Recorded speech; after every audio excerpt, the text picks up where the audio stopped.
80 گز اس کی لمبائی تھی، 40 گز وہ چوڑا تھا، 40 گز ہی اونچا تھا۔ ہیرے جواہرات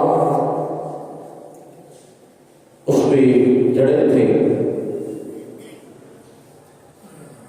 سونے اور چاندی کی موتیوں کے ساتھ اس کی سجاوٹ کی گئی تھی۔ بڑا عالی شان ملکہ سبا ملکہ بلقیس نے اپنا تخت تیار کروایا ہوا تھا۔ وہ جب اپنے حواریوں کو لے کے اپنے ساتھ جناب حضرت سلیمان علیہ السلام کی طرف جانے کا ارادہ کیا تو اس نے ایک محل تیار کروایا، اور اس محل کو تیار اس انداز سے کیا گیا کہ کمرے کے اندر کمرہ، پھر اس کے اندر کمرہ، پھر اس کے اندر کمرہ، پھر اس کے اندر کمرہ، یعنی 7 کمروں کے اندر کمرے بنائے گئے۔ اور وہ آخر والی جو کوٹھڑی تھی نا، اندر والا 7واں کمرہ، اس میں ملکہ سبا ملکہ بلقیس کے تخت کو رکھا گیا۔ ہر دروازے پہ اعلیٰ قسم کا، اچھی نسل کا تالا لگایا گیا۔ پھر ہر دروازے پہ اس نے پہرے دار، سیکورٹی گارڈ اور چوکی دار کھڑے کیے۔ اس کے بعد پھر اپنے محل کے گرد اس نے پہرے دار، سیکورٹی گارڈ اور چوکی دار کھڑے کیے۔ اس وجہ سے کہ میں اللہ کے نبی جناب حضرت سلیمان علیہ السلام سے ملنے کے لیے جا رہی ہوں، میرے تخت کو کوئی چرا کے نہ لے جائے، یا میرے جانے کے بعد میرے تخت کا مالک کوئی اور نہ بن جائے، میرے تخت پہ بیٹھ کے رعایا پہ حکومت اور سلطنت کرنے والا کوئی اور نہ بن جائے۔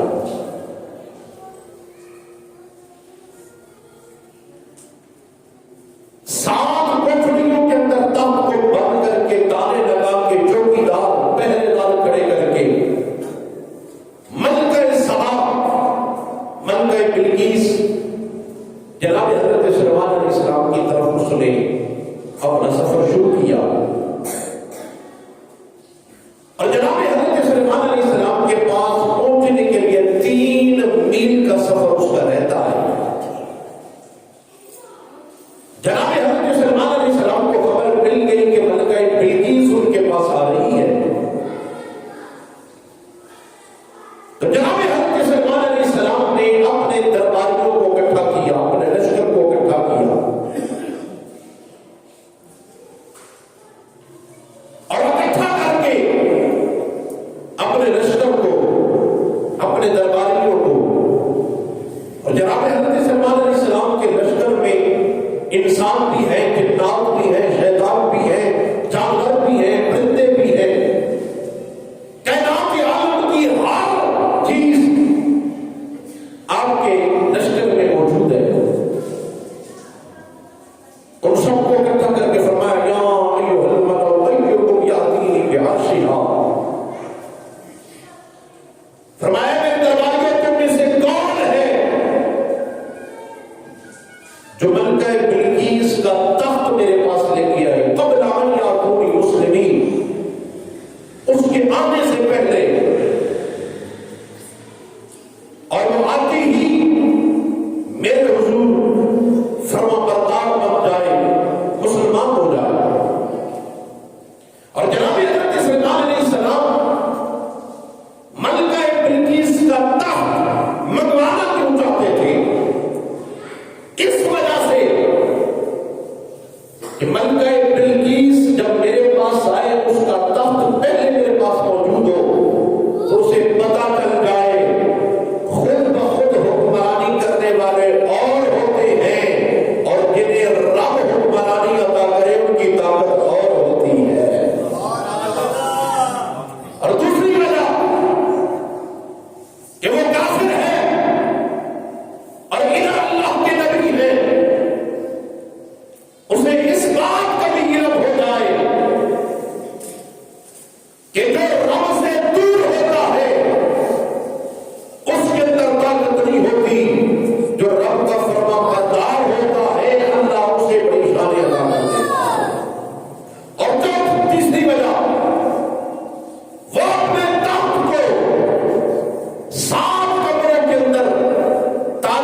اب جناب حضرت سلمان علیہ السلام کے سارے درباری بیٹھے ہیں، ان میں سے قال عفریت من الجن، جنوں میں سے ایک جن اٹھا جس کا نام عفریت ہے، وہ اٹھا اور کہنے لگا آتی کبھی قبل ان تقوم من مقامک،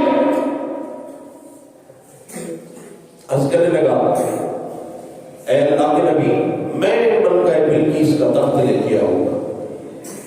اب ملکہ بلقیس 3 میل کے فاصلے پہ ہے اور ملکہ بلقیس کا محل تقریباً 1000 میل دور ہے، میں لے کے آؤں گا۔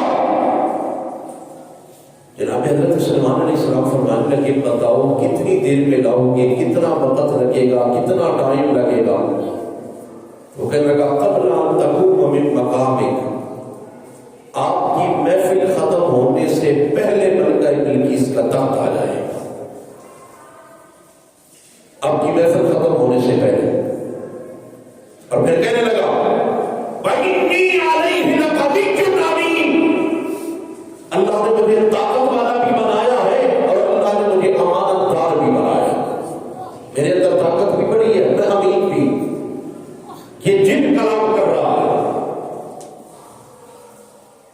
جنوں کو بھی اللہ نے طاقت بڑی عطا کی ہے، لیکن جنوں سے بڑھ کے کئی ہزار گنا اللہ نے انسان کو طاقت عطا کی ہے۔ جن بھی اللہ کی مخلوق ہے اور ہر مخلوق میں اچھے اور برے ہر طرح کے لوگ ہوتے ہیں، جنوں میں بھی اچھے جن بھی ہیں، برے جن بھی ہیں، مسلمان بھی ہیں، کافر بھی ہیں، بھلائی کرنے والے بھی ہیں، برائی کرنے والے بھی ہیں، نیکی کرنے والے بھی ہیں، بدی کرنے والے بھی ہیں، اور بہت سارے جن ایسے ہیں جو انسان کے ساتھ لگتے ہیں تو اسے نیک بنا دیتے ہیں، بہت سارے ایسے ہیں کہ نیک بندے کے ساتھ لگے تو اسے برا بنا دیتے ہیں، تکلیفیں بھی دیتے ہیں۔ اللہ نے طاقت بھی ان کے اندر رکھی ہے، لیکن جن کی طاقت سے کئی ہزار گنا اللہ نے انسان کو طاقت عطا کی ہے، اور انسانوں میں کئی ہزار گنا اللہ نے ایمان والے کو طاقت عطا کی ہے۔ جناب حضرت سلمان علیہ السلام نے جب اس جن کی اس بات کو سنا، وہ کہنے لگا میں لے کے آؤں گا اور محفل ختم ہونے سے پہلے، مجلس برخاست ہونے سے پہلے، ملکہ بلقیس کے واپس جانے سے پہلے تخت آ جائے گا۔ جناب حضرت سلمان علیہ السلام فرمانے لگے نہیں، یہ بہت لیٹ ہو جائے گا، اور میں جو منظر اور نظارہ ملکہ بلقیس کو دکھانا چاہتا ہوں وہ بھی میرا ادھورا رہ جائے گا، پھر کمال کو ظاہر نہیں ہوگا، مجھے اس سے بھی جلدی چاہیے۔ جناب حضرت سلمان علیہ السلام نے جب یہ کہا مجھے جلدی چاہیے، اللہ کا قرآن کہتا ہے قال الذی عنده علم من الکتاب، جناب حضرت سلمان علیہ السلام کے درباریوں میں سے، آپ کے لشکر میں سے، انسانوں میں پھر ایک انسان اٹھا، انسانوں میں سے ایک انسان اٹھا جو ایمان والا بھی ہے، جناب حضرت سلمان علیہ السلام کا امتی بھی ہے اور بندہ بھی عام نہیں، رشتے میں جناب سلمان علیہ السلام کا بھانجا ہے، رشتے میں جناب سلمان علیہ السلام کا بھانجا ہے، اور پرسنل آپ کا سیکٹری بھی ہے، کاتب بھی ہے، خطوط بھی آپ اس سے لکھواتے ہیں، وہی بھی اس سے لکھواتے ہیں، اور ساری اپنی رعایا حکمرانی اور لشکر کا حساب و کتاب اس کو رکھا ہوا ہے وہ انسان، اور کتاب کا علم بھی رکھنے والا ہے، اللہ کے عطا کردہ کتابوں کا علم رکھنے والا ہے۔ جناب حضرت سلمان علیہ السلام کو جو صحیفے ملے ان صحیفوں کو جاننے والا بھی ہے، وہ بھی نگاہیں جھکی ہے، سر جھکا ہے، حضور آپ کا حکم اور ملکہ بلقیس کا تخت آ جاتا ہے، جناب حضرت سلمان علیہ السلام فرمانے لگے اے عاصم بن برقیہ بتاؤ ملکہ بلقیس کا تخت کتنی دیر میں آئے گا، کتنے وقت میں آئے گا، کتنا ٹائم لگے گا؟ حضرت عاصم بن برقیہ عرض کرتے ہیں حضور یہاں تو وقت کی بات ہی نہیں، یہاں ٹائم کی تو بات ہی نہیں، یہاں حضور گھڑیوں کی بات ہی نہیں، میں بتاؤ اسے کتنی دیر میں لاؤ گے؟ حضرت عاصم بن برقیہ عرض کرنے لگے انا آتی کبھی قبل ان یرتد الیک طرفک۔ آسان لفظوں میں ترجمہ یہ ہے کہ اللہ کے پیغمبر آپ کا حکم ہو اور آپ جھپکنے سے پہلے ملکہ بلقیس کا تخت آپ کے قدموں میں ہو۔ حکم آپ کا ملکہ بلقیس کا تخت آپ جھپکنے سے پہلے آ جائے گا۔ اور صاحب معالم التنزیل نے بڑا کمال کا یہاں نقطہ لکھا اور فرماتے ہیں جب لفظی ترجمے پہ غور کیا جائے نا تو اللہ کا قرآن کہتا ہے ان یرتد الیک طرفک،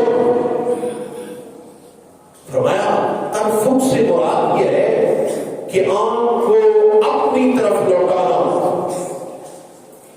آنکھ کھلی ہو وہ سامنے والے کو دیکھتی ہے، آنکھ بند ہو جائے پھر سامنے والا نظر نہیں آتا، پھر اپنا آپ نظر آتا ہے۔ آنکھ کھلی ہو تو بندہ سامنے والوں کو دیکھتا ہے، آنکھیں بند ہو جائے پھر دیکھتا ان کو نہیں، پھر اپنے آپ کو دیکھتا ہے۔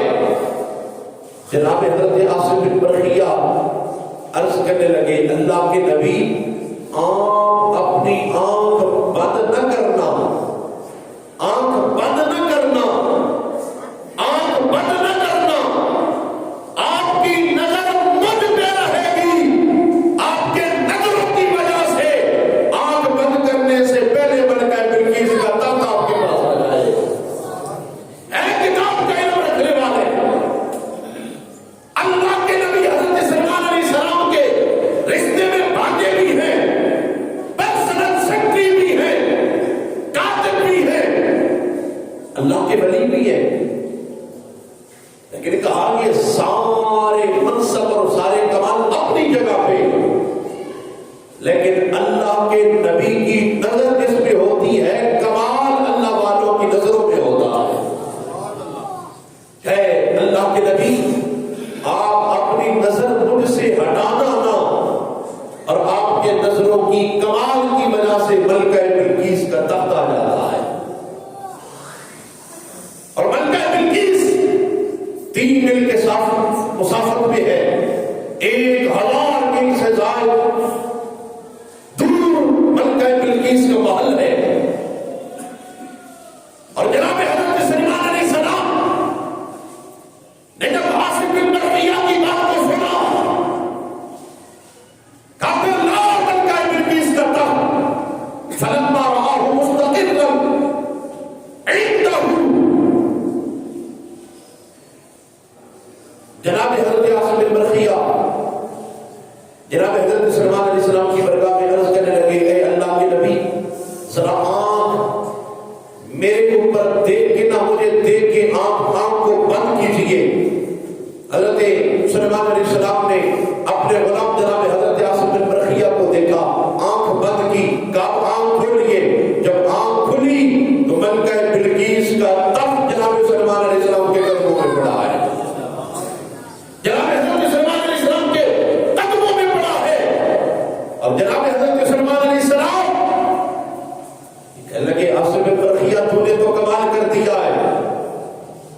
حضرت عاصم بن برقیہ نے جن والی بات نہیں کی، اللہ انسان کو جتنا بھی مقام عطا کرتا ہے نا، مرتبہ عطا کرتا ہے، ایمان والے کو، ایمان والا اس پہ اتراتا نہیں، غرور اور تکبر نہیں کرتا، ایمان والا عاجزی اور انکساری کرتا ہے۔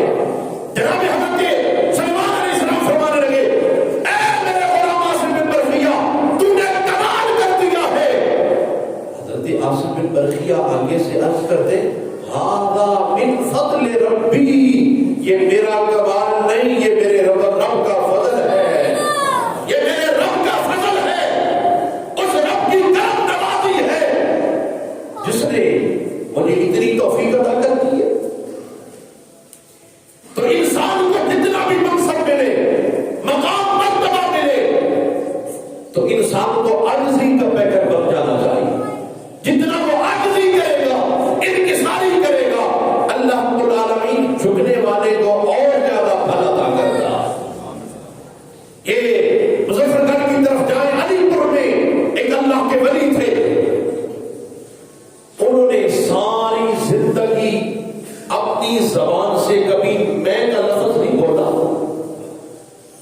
لفظ نے تو شیطان کو تباہ کر دیا. اور یہاں بھی دیکھیں وہ جو عفریت نامی جن کھڑا ہوا نا، وہ کہنے لگا محفل برخاست ہونے سے پہلے لے آؤں گا، اور پھر کہنے لگا وَإِنِّي عَلَيْهِ لَقَوِيٌّ أَمِينٌ، رب نے مجھے طاقت والا بنایا ہے، میں امانت دار بھی ہوں، اس طاقت کے ساتھ کوئی بھی چھیڑ چھاڑ نہیں کروں گا، امانت داری کے ساتھ تخت لے آؤں گا. لگا میں طاقتور ہوں، امانت دار ہوں، لے آؤں گا. لیکن اللہ کے ولی کو جب اللہ کے نبی نے کہا نا تو نے کمال کر دیا ہے، اللہ کے ولی نے یہ نہیں کہا کہ مجھ میں بڑی طاقت ہے، میں بڑا طاقت والا ہوں. کہا نہیں، میں تو کچھ نہیں، ھذا من فضل ربی، یہ تو میرے رب کا فضل ہوا ہے، یہ تو میرے رب کی کرم نوازی ہوئی ہے. اور وہ بزرگ ساری زندگی انہوں نے میں کا لفظ اپنی زبان پہ نہیں لائے کہ میں کی وجہ سے انسان کے اندر تکبر آ جاتا ہے، غرور آ جاتا ہے. اور رب نے عاجزی اور انکساری کا حکم دیا ہے. ہمارے نبی عاجزی اور انکساری کے ساتھ اپنی زندگی بسر کر کے گئے ہیں. بلکہ جامع ترمذی کے اندر میرے میزبان نبی یہ دعا مانگا کرتے تھے، اللہم احیینی مسکینا وامتنی مسکینا واحشرنی فی زمرۃ المساکین. میرے میزبان نبی تو دعا مانگا کرتے تھے، مولا مجھے مسکینوں میں زندہ رکھ، مسکینوں میں مجھے موت عطا کرنا. امیاں بڑھنا ایک سوکا نایوں او جدی میں مر گئی میاں، قدرت نے سب پیدا کیتے کی اچا کی. میرے میزبان نبی دعا کیا کرتے تھے، مولا مجھے مسکینوں میں زندہ رکھنا اور مسکینوں میں مجھے موت عطا کرنا، اور قیامت کے دن میرا حشر بھی مسکینوں کے ساتھ فرما. یہ اللہ کے محبوب نبی دعا کر رہے ہیں. اور جب ان کا تذکرہ کسی جگہ پہ ہوا اللہ والوں کا کہ انہوں نے ساری زندگی اپنی زبان سے کبھی میں کا لفظ نہیں بولا. ایک بندہ امتحان لینے کے لیے چلا گیا تھا، بڑا وہ علم کا گھمنڈ تھا اسے. وہ کہنے لگا یہ کیسے ہو سکتا ہے کہ وہ میں کا لفظ اپنی زبان سے نہ بولے. میں سوال ہی ایسا کروں گا کہ میں کا لفظ ان کو بولنا پڑے گا، اور آج پتہ چل جائے گا میں کا لفظ وہ بولتے ہیں کہ نہیں. لوگ کہنے لگے کہ اللہ والوں کا امتحان نہیں لیا جاتا، یہ طریقہ کار تیرا غلط ہے، اللہ والوں کا امتحان نہیں لیا جاتا، اللہ والوں سے فیض حاصل کیا جاتا ہے. وہ کہنے لگا دیکھو میں کا لفظ بلواؤں گا. وہ چلا گیا. وہ اللہ کے ولی نا روزانہ ظہر کی نماز کے بعد درس دیا کرتے تھے قرآن پاک کا. وہ جب درس قرآن سے فارغ ہوئے نا، وہ کھڑا ہو گیا. وہ کہنے لگا جی میں نے آپ سے ایک سوال کرنا ہے، میں فلاں علاقے سے آیا ہوں، فلاں سے چلا ہوں، اتنا میں نے سفر کیا ہے، اور مجھے یہ بتائیں کہ کس لفظ کی وجہ سے شیطان کو رب نے اپنے دربار سے نکالا ہے، کس لفظ کی وجہ سے شیطان ذلیل اور رسوا ہوا ہے. اب سوال جو اس نے کیا نا، وہاں جواب تو یہی بنتا تھا نا کہ شیطان میں کی وجہ سے غرور میں آ گیا، تکبر کی وجہ سے میں کا لفظ وہ بولنے لگ گیا، اس وجہ سے وہ تباہ و برباد ہو گیا. وہ بھی اللہ والے تھے، اللہ کے ولی تھے. وہ کہنے لگے تو دور سے آیا ہے، بڑا سفر کی تکلیفیں اٹھا کے آیا ہے، ہمارا مہمان ہے، تو ذرا آرام کر، کھانا وغیرہ کھا، چائے وغیرہ پی، عصر کی نماز پہ تیرے ساتھ ملاقات ہوگی.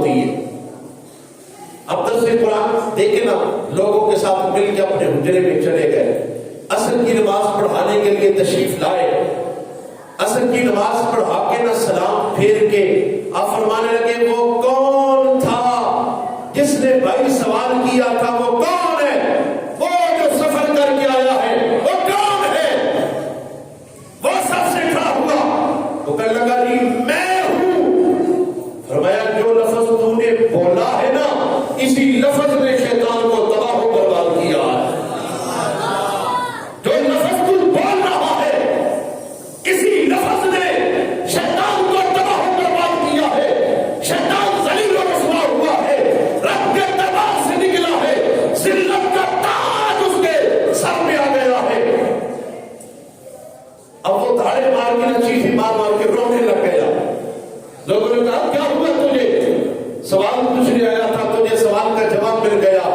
کہا یارو میں نے سوال پوچھنے کے لیے چلا تھا، میرے اندر بڑا تکبر تھا، بڑا گھمنڈ تھا، مجھے اپنے علم پہ بڑا غرور تکبر تھا، اور مجھے پتا چلا تھا کہ اللہ والے میں کا لفظ اپنی زبان پہ نہیں لاتے، تو میں نے کہا دیکھو سوال ایسا کروں گا کہ جواب میں انہیں میں کا لفظ بولنا پڑے گا، لیکن کیا کمال کی ہستی ہے، میرے سوال کا جواب بھی دے دیا ہے، اپنی زبان پہ میں کا لفظ بھی نہیں بولا ہے۔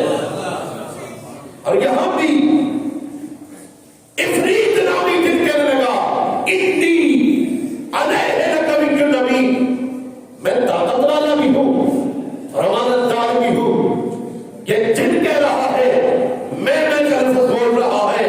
اللہ کے ولی کی بات جب آئی، جناب سلیمان علیہ السلام کی برگاہ میں ملکہ بلقیس کا تخت لے کے آئے، اللہ کے نبی فرمانے لگے جن کو اللہ نے بادشاہت عطا کی ہے، اے عاصم بن برقیہ تو نے کمال کر دیا ہے۔ اب کی حضور کمال میرا نہیں، یا آپ کی نظروں کا کمال ہے، یا رب کے فضل کا کمال ہے، میرا کوئی کمال نہیں۔ ھذا من فضل ربی، ھذا من فضل ربی۔